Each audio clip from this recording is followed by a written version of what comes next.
So today we're going to look at some tips for beginners on guitar. The first thing I want to look at is changing between chords.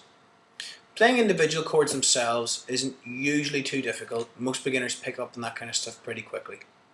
The hard part comes when you need to move from one chord to another. And usually the biggest challenge here is fingers-wise trying to remember one shape from the other, because they all seem completely distinct and quite separate from each other. What we want to do is try and find common things that exist between two different chords. So say we take the chords G and D.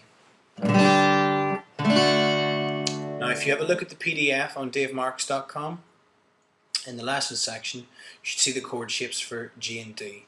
Make sure that you're at least quite comfortable with playing each chord by itself. What we want to do is make you more efficient at moving between them.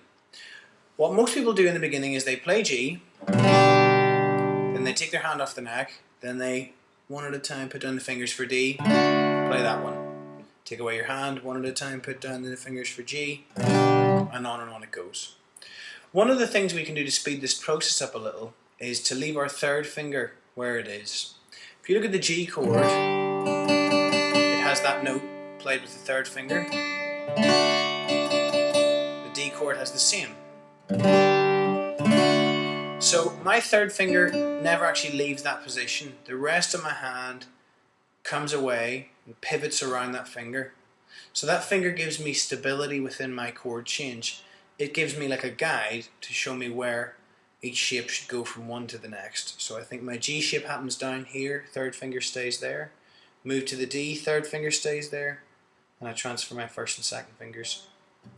So I'm moving back and forth, but keeping my third finger pressed down.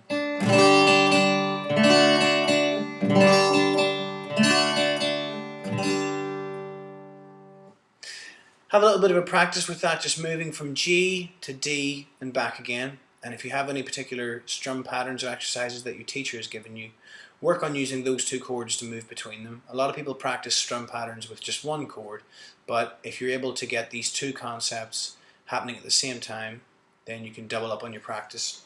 Just work on G to D and